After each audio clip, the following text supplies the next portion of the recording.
All right. What's good, y'all? Soul here, and welcome back to my story mode. So, you've seen the title, and you have seen the thumbnail. We're talking a little bit about Kingdom Hearts today. If you didn't know this about me, I am a very obvious Kingdom Hearts fan, unfortunately.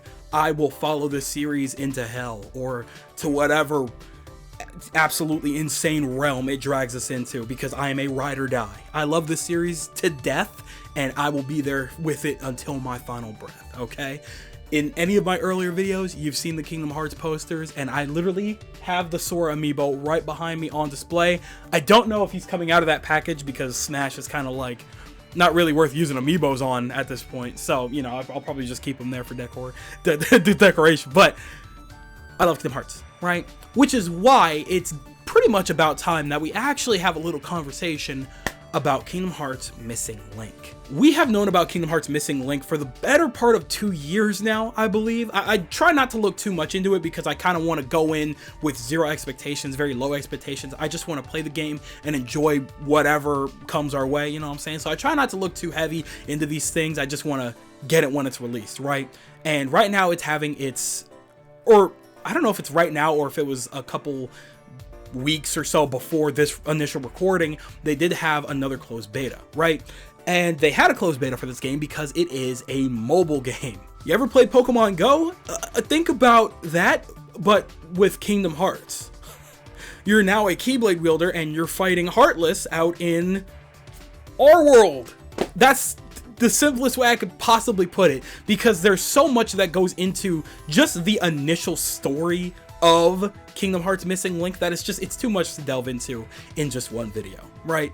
But we're actually not even really here to talk about Missing Link in of itself. We're here to talk about the fact that there is one little situation that bothers me with it, and that's the fact that it is a mobile game solely so far. Don't get me wrong, mobile games are a great source of revenue, you know, just that extra little thing, a way to have something for the players to enjoy over the course of time while waiting for your next big project, as well as getting revenue for said projects while you guys are building it up in the background and stuff like that, right? That's cool, that's fine, that's dandy. Don't get it twisted. However, I don't want to run into a similar problem like we did with Kingdom Hearts Union Cross. Like I said, I'm a big Kingdom Hearts fan, and that means that I've been in the trenches with everybody for a very long time, right? And in the trenches of 2016? 15? Whenever it came out originally, I was there playing Kingdom Hearts Union Cross on day one, and I was playing it until its final day, okay? So I was in there, just like anybody else. And one thing that I recognized was that it was very unfortunate that such a crazy, rich, and important story was lost on so many people because it was locked behind mobile. Not everybody and their mamas who are Kingdom Hearts fans, especially casual Kingdom Hearts fans, are going to go through a story like that.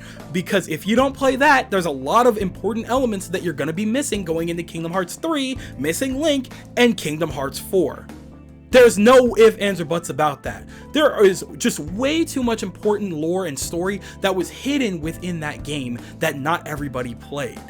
And that affected how people saw Kingdom Hearts 3 when you included important elements from this story in that mainline game. Not that Union Cross isn't a mainline game, but it's hard to consider that when it's a mobile game and a gacha to top that off, right?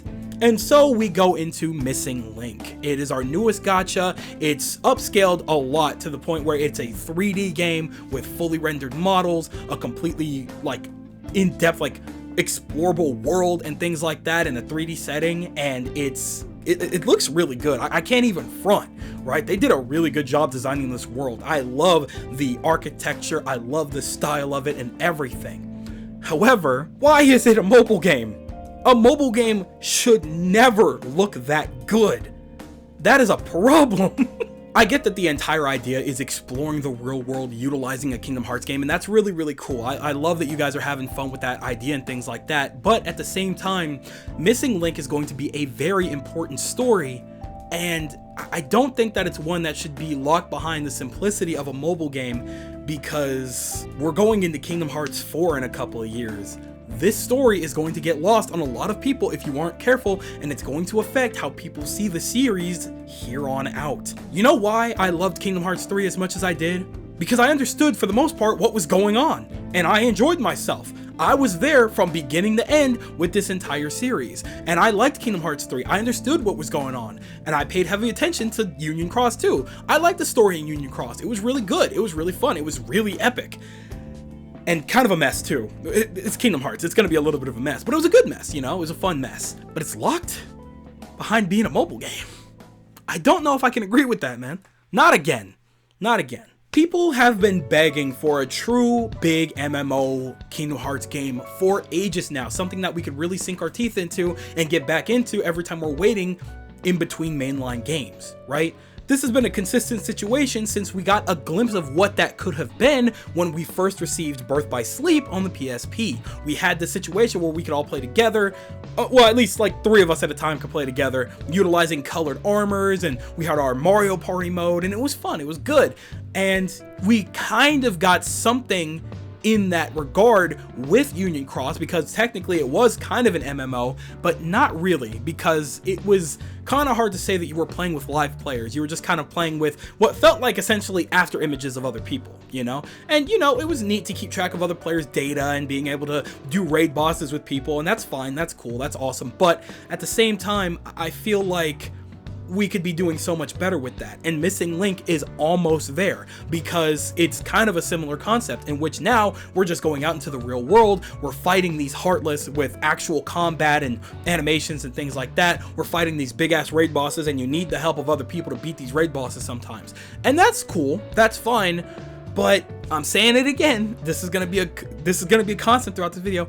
Why is it a mobile game? There's going to be too much story in this game, and people are gonna get lost. I need it at some point as a console game. If you guys could find a way to streamline the story, make it a decent enough, just easy something to get into as a small whatever that you could eventually put on consoles for people to enjoy before we get into Kingdom Hearts 4, I feel like that would be kind of ideal. You get what I'm getting at? Because not every Kingdom Hearts fan is going to have every amount of time on their hands to invest into this little mobile game, okay? And, you know, it's good and all, it's good and cool and all to be able to have a Kingdom Hearts game, you know, on the go, ready to go whenever you want to play it. That's kind of what Union Cross gave to us, but Union Cross had a lot of problems, and not a lot of people wanted to play that because it just wasn't the Kingdom Hearts that they were looking for. Not that this is necessarily a new problem, of course. Kingdom Hearts has always had this weird problem, and it's a similar problem with Sonic, funny enough, where a lot of their games, mainline or otherwise, just kind of get spread amongst other consoles for whatever reason, and because of that, people consider only the big AAA console games to be the actual Kingdom Hearts games, when that's simply not true. Unfortunately, every Kingdom Hearts game is a mainline game. Some of them can be skippable sometimes, and by some of them I really only mean coded. While some of them can be skippable sometimes, every Kingdom Hearts story is important story, because this is a massive conglomerate of a story that Nomura has been crafting since the 2000s and to this day. He has been building, he has been crafting, he has been grinding to build this world so it can all merge into one massive thing. And because of that, it gets lost on a lot of people that a lot of these little side games are not side games, they are important stories. Kingdom Hearts 358 over 2 days, you would not believe how many people missed out on that game because they said, oh, it's just a DS game. That doesn't matter. I only play the mainline games. That story was so critical. And because of ideas and movements like that, a lot of people started to get lost, and that's when people started to believe, oh, Kingdom Hearts is too confusing, it's too messy and things like that. No, you just missed too many games. And now we're getting into the problem with Union Cross, in which there was just way too much. There was way too much history about the Keyblade War, about all these characters, about... I'll probably put like a spoiler warning at the beginning of this because I'm going to be talking about a lot of this. But characters like Luxu and the Master of Masters and all that, nobody knows who that is. They played Remind and they're probably thinking like, oh, who's this guy? He's unique. Not knowing that we were supposed to know about this character for ages now. Not a lot of people actually know what the Master of the Masters is up to. We do, because we were in the trenches for Kingdom Hearts. And now we're going into a situation where Missing Link is going to be telling more of that story, getting us prepared for what's going to be coming in Kingdom Hearts 4. It might be telling us the history of Xehanort. It might be telling us the history of the Master of Masters. We really don't know. It's going to be telling us the history of all of these other characters and why the characters that we have today are the way they are, or why they're doing what they're doing, or things like that. You really never know what's going to come from games like this, right? And I think it's kind of a mistake to lock this game behind mobile, especially such a big demanding game like Missing Link. Like, have you seen what that game looks like? Again, it looks so beautiful. The architecture, the designs, the character models, it's so well crafted. I want to be able to play that on my big screen, man. I don't want to play that on my phone. I don't want to play this battery drainer, right? I'm not gonna have all the time in the world to be able to just go out and just play this all the time like that. Unfortunately, the Pokemon Go craze, it's done. It's over. Nobody's moving like that. Of course, there are some people that are still out there on their heavy Pokemon Go grind. You know, I still follow trainer tips and all that.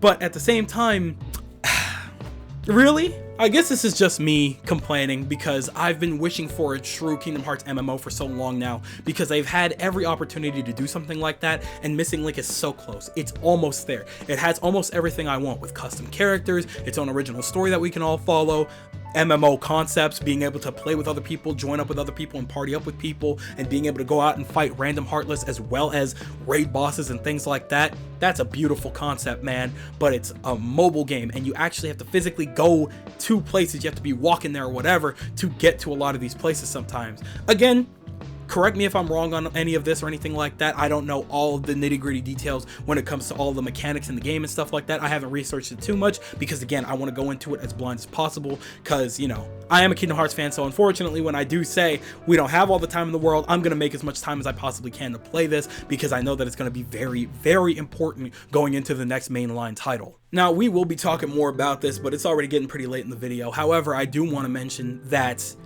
I also really, really hope that alongside them giving us some kind of console game, if they were to ever consider doing something like that with Missing Link, I really would appreciate it if they also gave us some kind of PvP.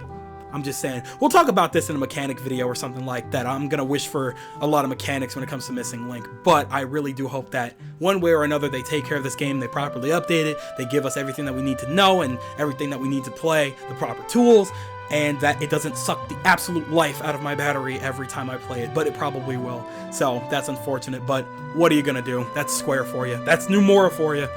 Goodness me, guys. But anyway, this was more or less just a quick little ramble. But before I, head out here, I'm gonna go ahead and pass it to you. Tell me, what do you guys think about Kingdom Hearts Missing Link? Are you guys excited? Are you guys gonna be just going crazy, going to town, literally just going out on the town, playing the crap out of Kingdom Hearts Missing Link? You're gonna be battling raid bosses and stuff like that with your friends?